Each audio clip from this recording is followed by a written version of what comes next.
Hey everyone, welcome to How to Build Self Confidence Through English. I'm so excited to talk about this today because, let's be real, learning English isn't just about grammar, right? Absolutely. It's truly about unlocking a whole new level of self assurance. Using English effectively can profoundly transform how you see yourself and the opportunities around you. Exactly. We're diving into how language isn't just words, it's a powerful tool for boosting your confidence in everyday life. So, speaking of that transformative power, let's really dive into why English specifically can be such a powerful tool for boosting your self confidence. It's not just about learning words, right? Exactly. Think about it. Every time you successfully navigate a conversation, even a short one in English, you're overcoming a linguistic barrier. That feeling of understanding and being understood, that's a huge win for your self esteem. It's a tangible achievement. It really is. I remember feeling such a rush when I first successfully ordered coffee in another language abroad. It's like, wow, I actually did that. And it just makes you feel capable, doesn't it? Absolutely. And beyond that immediate boost, successfully communicating in English naturally opens up so many new opportunities, whether it's for travel, a new job prospect, or just connecting with people from different cultures online. Each successful interaction builds on the last, solidifying that sense of capability and confidence.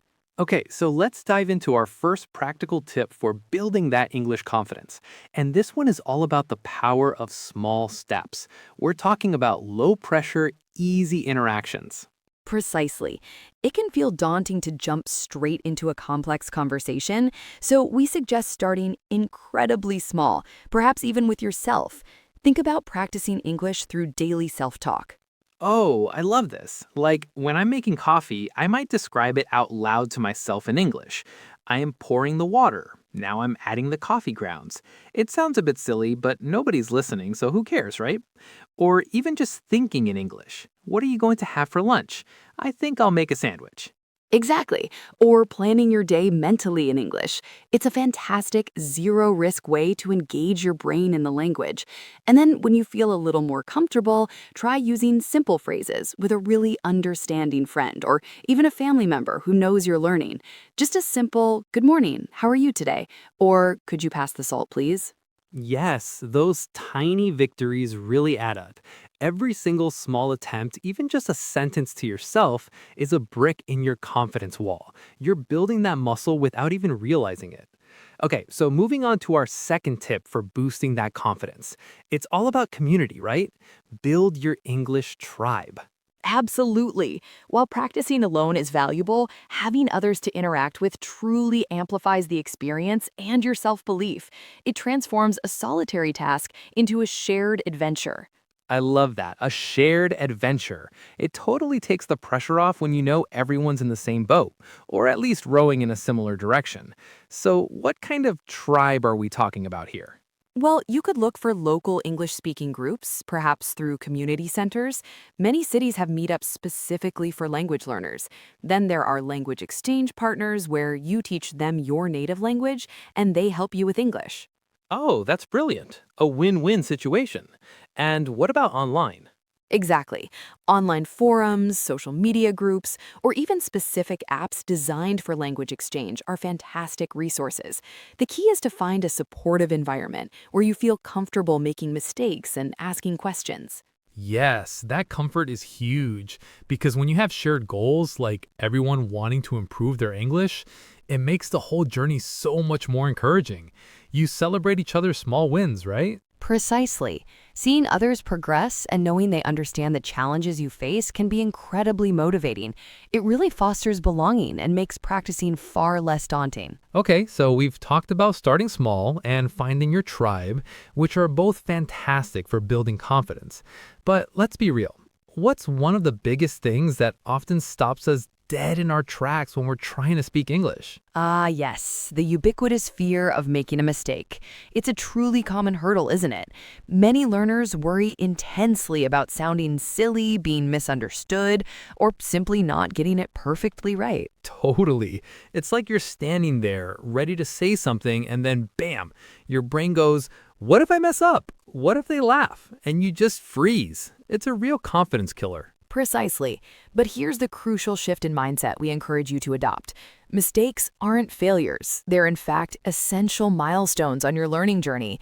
Each error is a valuable feedback, a clear sign that you are actively engaging with the language and pushing your boundaries. I absolutely love that. Mistakes are milestones.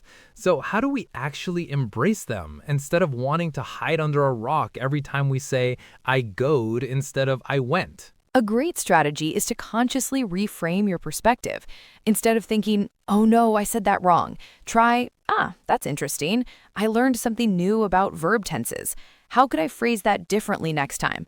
It's about cultivating curiosity and self-correction, not self-criticism. That makes so much sense. And honestly, most native speakers are just happy you're trying. They're not sitting there with a red pen judging your grammar. They're genuinely happy to communicate with you. Exactly right. Consider a child learning to walk. They fall countless times before they master it. We don't tell them they've failed at walking. We understand it's an indispensable part of the process. Language learning is no different. The more you try, even with errors, the more opportunities you create for growth and eventual fluency. So basically, stop being so hard on yourself. Every oops moment is actually a step forward, a little victory disguised as a stumble. That's a great way to look at it. Indeed, don't let the pursuit of absolute perfection paralyze your progress. Embrace the good enough approach. Focus on conveying your message effectively and trust that fluency and accuracy will refine themselves naturally over time as you gain more experience. Oh, I love hearing about real life examples where people actually put these tips into practice and see results. It's so motivating. Absolutely. We often hear from learners who felt a surge of confidence from very simple interactions. Imagine someone on holiday, perhaps in Italy, needing to order a coffee. Instead of pointing, they used a simple English phrase like, "Could I have a cappuccino, please?" That small act, successfully understood, can be a huge boost.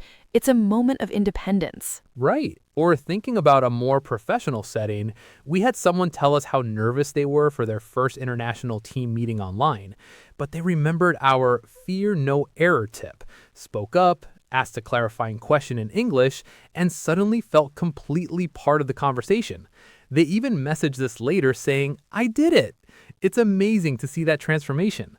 So to quickly recap our journey through building confidence with English today, we talked about 3 really key things. Indeed, we began with the power of small steps. Speak, even to yourself, or just try thinking in English. It's about building that initial comfort. Exactly. Then we moved on to finding your English tribe. Connect with others, whether online or in person, to create a supportive space where you can practice and grow together. And finally, perhaps most importantly, fear no error. Embrace those mistakes as milestones on your learning path. They are not failures, but rather opportunities to improve. Remember, building self-confidence through English is absolutely a journey worth taking. Every word, every conversation, every little step forward is making you stronger. We really hope these tips have been helpful for you today. Remember, every little step you take in English, no matter how small, is a giant leap for your confidence. Absolutely. Consistency truly is key. Don't be afraid to put these strategies into practice this week. Find those small moments, connect with others, and remember that mistakes are simply stepping stones to fluency. Thanks so much for joining us on how to build self-confidence through English. Keep practicing, keep growing, and keep embracing your incredible English learning adventure. Indeed. Until next time, keep speaking and keep believing in yourselves. Goodbye for now.